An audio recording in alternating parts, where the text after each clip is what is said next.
Thanks for the upgrade, my dear. Ethan grinned as he strolled into the living room, tossing his sunglasses onto the coffee table. He stood there obnoxiously confident in his tailored suit and pristine new shoes, his luggage spilling high-end logos. First class to Europe, luxury hotels, this is the kind of life I've been missing, Sarah. I couldn't help it. I burst out laughing. What's so funny? He snapped, frowning.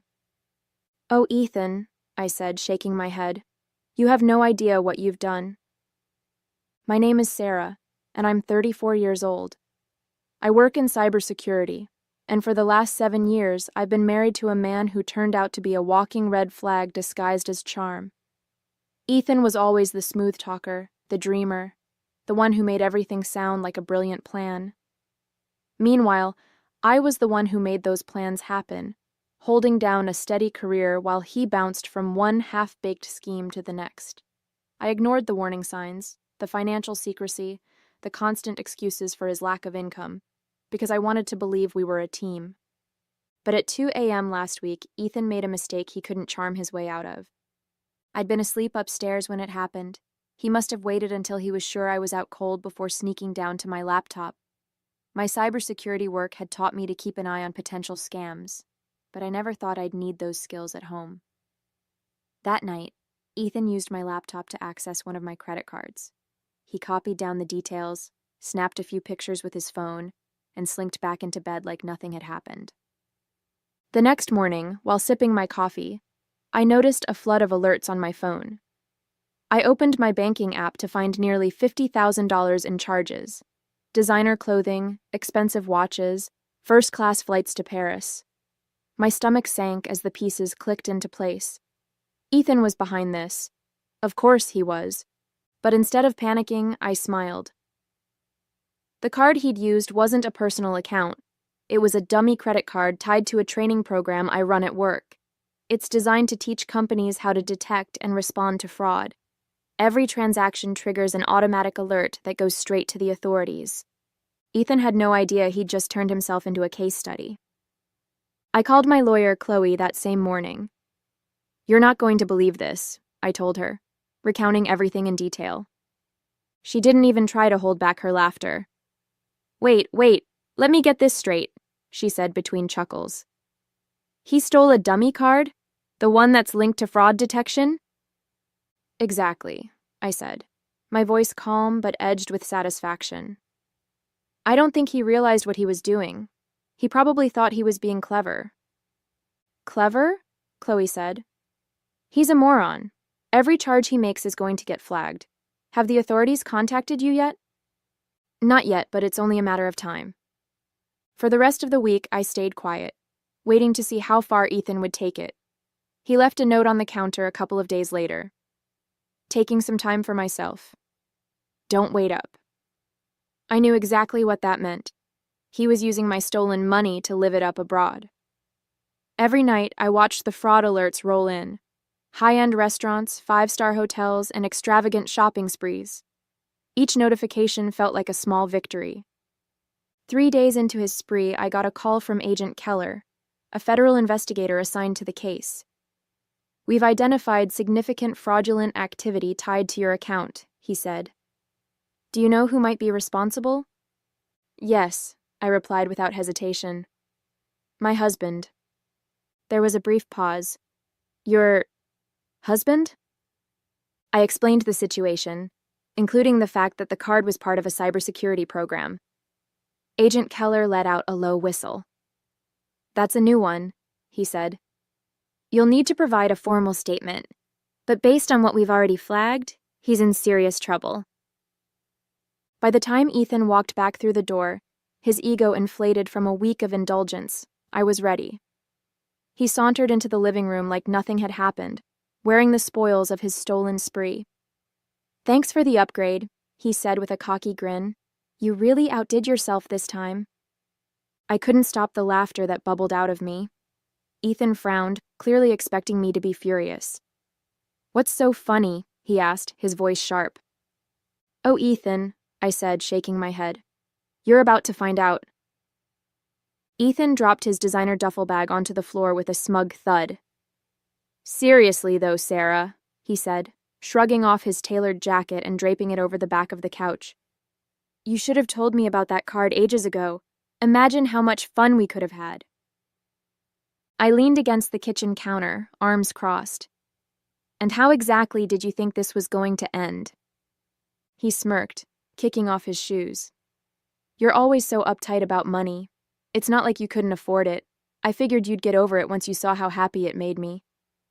His sheer audacity would have been infuriating if it weren't so pathetic. I bit back a laugh, knowing that every second he spent bragging was another nail in his coffin. "So, the watches, the flights, the hotels, you thought all of that was just a gift from me?" "Not thought," he said, pointing at himself. "Knew. It's about time you loosened up." I smiled, a tight-lipped expression that told him nothing. "I'll bet." Once Ethan disappeared into the shower, humming some obnoxious tune, I picked up my phone and texted Chloe. "He's back. Ready to move forward." Her reply was immediate. "Perfect. I'll alert Agent Keller." Over the past week, Chloe and Agent Keller had been preparing the case against Ethan.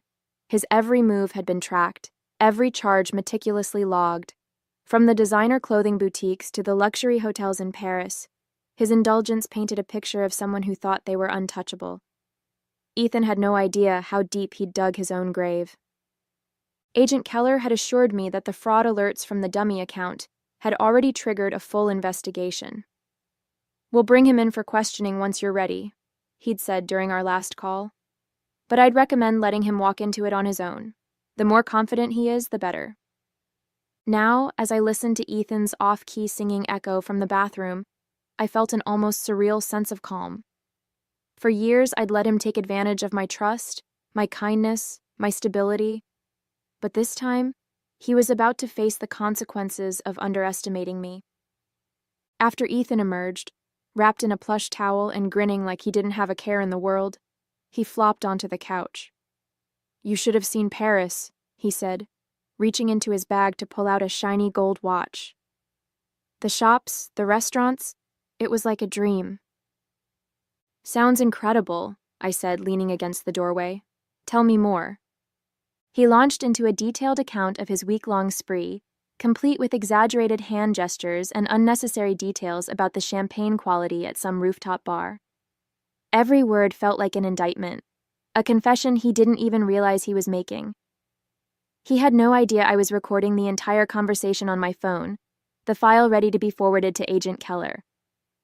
"And the best part?" Ethan said, holding up the watch to admire it. "Nobody suspected a thing. Not even you." The next morning, Chloe and I met over coffee to finalize the timeline. "He's got no defense," she said, scrolling through the evidence we'd compiled. "The fraud alerts, the charges, his conversation from last night, it's airtight. Agent Keller is ready to bring him in for questioning. They're coordinating with the local police to execute the arrest." I nodded, the weight of everything finally starting to settle in. "What happens after that?" "He'll face multiple charges, including fraud, identity theft, and unauthorized use of a financial account," Chloe explained. "Given the amount of money involved, it won't be a slap on the wrist. Best case scenario for him? He cuts a deal and avoids jail time. Worst case? He's looking at years behind bars." A part of me wanted to feel sorry for him. But then I remembered the smug grin on his face, the way he'd flaunted his stolen goods without a second thought about the damage he'd caused. This wasn't just a mistake. It was a pattern of selfishness and entitlement that I'd been blind to for far too long. Later that evening, as Ethan lounged on the couch scrolling through his phone, I heard the unmistakable sound of a knock at the door. My heart raced, not with fear, but with anticipation.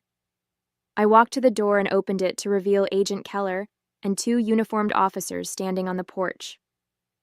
"Good evening, Ms. Miller," Keller said, his tone professional but warm. "Is Ethan home?" "He's right inside," I said, stepping aside to let them in. "Feel free to make yourselves comfortable." Ethan looked up from his phone, his brows knitting together in confusion. "What's going on?" he asked, sitting up straighter. Agent Keller approached him with a calm authority that made the room feel smaller. Ethan Miller, you're under investigation for multiple counts of credit card fraud and unauthorized use of financial accounts. We'd like you to come with us for questioning. Ethan's face went pale, his confidence evaporating in an instant.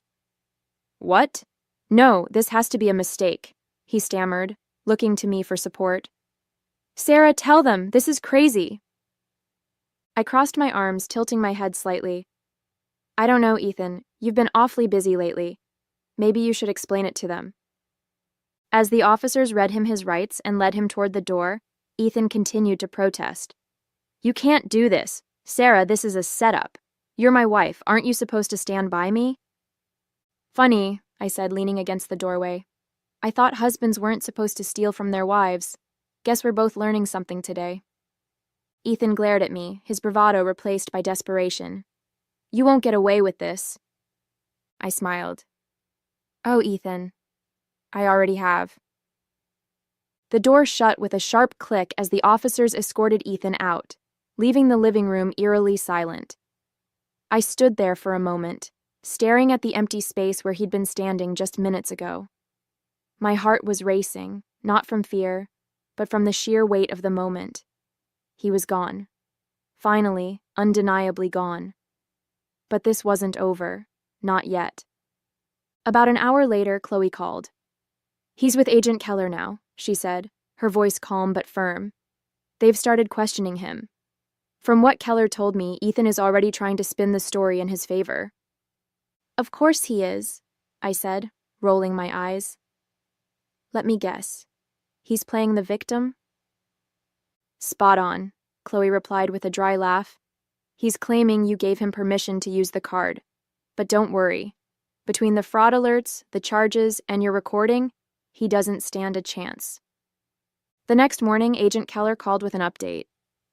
We've got everything we need, he said. Your husband, soon-to-be ex-husband, admitted to using the card, but insists he didn't know it was tied to a fraud detection program. He's trying to blame the mix-up on you. That sounds about right, I said, leaning back in my chair. What happens next? We're moving forward with the charges, Keller explained. He's facing multiple counts of fraud and unauthorized use of a financial account. Given the amount of money involved, he'll be looking at significant consequences. The buyer protection programs flagged his luxury purchases, so those are being reimbursed. You're not liable for a cent. The relief I felt was immediate and overwhelming.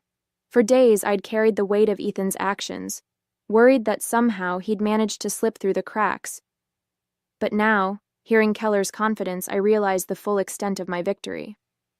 Thank you, I said, for everything. Don't thank me, Keller said. This case practically handed itself to us. You handled this brilliantly. The fallout hit Ethan harder than I expected. Word spread quickly among our mutual friends and acquaintances about his arrest, and it wasn't long before his carefully crafted image of the charming, carefree husband began to crumble. Nicole, the woman I suspected he'd been seeing, apparently dropped him the moment she heard about the charges. The designer goods he'd flaunted were confiscated, the flights he'd booked were canceled, and the banks froze his accounts. One evening, I got a call from an unfamiliar number. Against my better judgment, I answered, and sure enough, it was Ethan. Sarah, he began, his voice low and strained. I need to talk to you.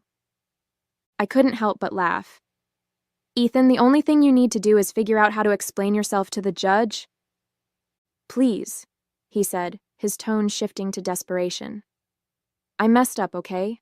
I didn't mean for it to go this far. I was just what? I interrupted, my voice cold. Just trying to steal $50,000 from me? Just hoping I wouldn't notice? Just banking on me being too blind or too forgiving to stop you? There was a long silence on the other end of the line. Finally, he muttered, I thought you loved me. I let out a sharp breath, my anger boiling over. I did, Ethan. I loved the person I thought you were. But the person who stole from me, who lied to me, who thought he could get away with it, that's not someone I could ever love. Before he could respond, I hung up. A week later, Chloe called to confirm that Ethan had accepted a plea deal.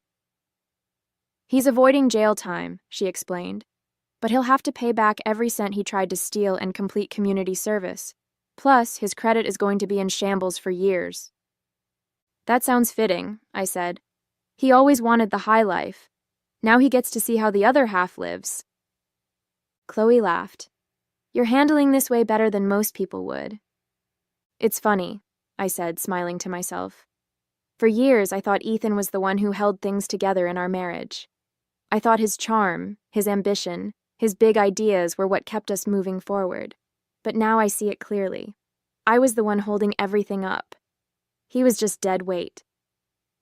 The day the divorce papers came through, I poured myself a glass of wine and sat on the couch, looking around the apartment that now felt wholly and completely mine. Ethan's absence wasn't a loss. It was a gift, a chance to rebuild my life without the constant shadow of his selfishness. As I sipped my wine, I thought about the moment he'd walked through the door, flaunting his stolen goods and mocking me for the supposed upgrade he'd given himself. He'd been so confident, so sure of his own brilliance, and now he was the one paying the price. For the first time in years, I felt truly free. This wasn't just the end of a marriage. It was the beginning of a life I could finally call my own. The apartment felt eerily quiet in the days after Ethan's arrest. His things were gone, what little he hadn't sold or stuffed into his designer duffel bag, but the space felt lighter, almost like the weight of his betrayal had been physically lifted. For the first time in years, I could sit in my own home without feeling his shadow looming over me. Chloe stopped by one afternoon to drop off some final paperwork. "How are you holding up?"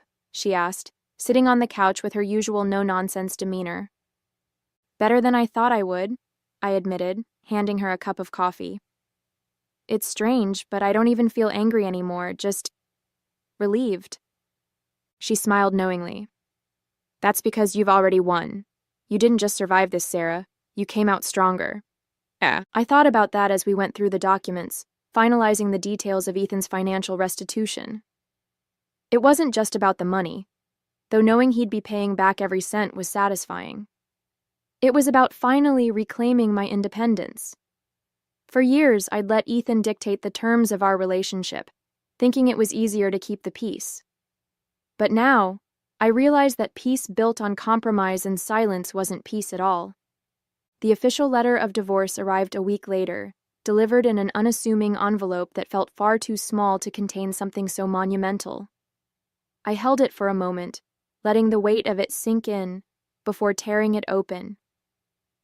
My eyes scanned the lines of legal jargon until I found the words that mattered most. Finalized and irrevocable.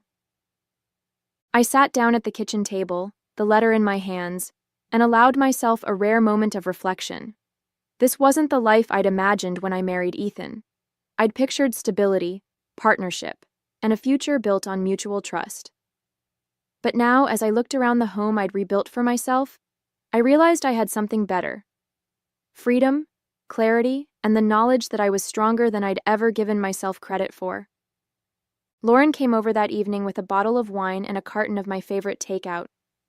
"To new beginnings," she said, raising her glass, "and to the absolute dumpster fire you just walked away from." I laughed, clinking my glass against hers. "To never settling for less than I deserve." Over the next few weeks, I started to piece together what my new life would look like. I redecorated the apartment, adding splashes of color and personal touches that felt like me. I finally took the solo vacation I'd been dreaming about for years, exploring the coast and soaking in the kind of peace that only comes from leaving everything behind for a little while. Ethan tried to reach out a few more times, through mutual acquaintances, vague apologies over email, even a laughably tone-deaf letter claiming he'd changed. But I didn't respond. There was nothing left to say. He'd made his choices, and I'd made mine. Every now and then I'd hear updates about his life through the grapevine. He was struggling to find work, his reputation tarnished by the fraud charges. He'd moved back in with his parents, apparently still clinging to the belief that he could talk his way out of anything. I didn't feel sorry for him. If anything, I felt relief. He wasn't my problem anymore. A month after everything had been finalized, I stood by the window of my apartment, sipping my morning coffee and watching the city come to life below. The sunlight poured into the living room, highlighting the fresh coat of paint I'd picked out, my favorite shade of blue. The space no longer felt like a battleground. It felt like home. It was peaceful, mine, and filled with possibilities. I thought about the journey that had brought me here. For years, I'd believed in the promise of marriage, in the idea of building a life with Ethan. I'd ignored the little voice inside me that whispered something was off, that warned me his charm was a mask for selfishness. But now, I understood something important. Walking away wasn't failure. It was strength. Lauren and I met for brunch that weekend, a new ritual we'd started since Ethan's exit. Over mimosas and waffles, she asked, "So, what's next for you?" I smiled, feeling a mix of excitement and calm that had eluded me for so long. Honestly, I'm just focusing on myself for now. Work's going great, and I've been thinking about taking a longer vacation, maybe somewhere quiet, near the mountains. She raised her glass. "That's what I like to hear. You deserve it." For the first time in years, I felt like I was making decisions purely for me. No compromises, no second guessing, just the freedom to live on my own terms. Occasionally, I'd still get updates about Ethan from mutual acquaintances. He was struggling to rebuild his life, moving from one low-paying job to the next, while trying to pay back the money he owed. The designer suits and luxury trips were long gone, replaced by a harsh reality he wasn't prepared for. I didn't dwell on it. He'd made his choices, and I'd made mine. The last time I heard from him was through an email, a long, rambling apology that seemed more self-pitying than sincere. I read the first few lines before deleting it without a reply. I didn't need closure from him. I'd already found it in myself. One evening, I sat on the balcony with a glass of wine, reflecting on everything I'd been through. The betrayal, the heartbreak, the fight to reclaim what was mine. It had all led to this moment. And while it hadn't been easy, it had been worth it. I no longer felt angry or bitter about what had happened. If anything, I felt grateful. Ethan's betrayal had forced me to confront my own strength, to stop compromising and start prioritizing myself.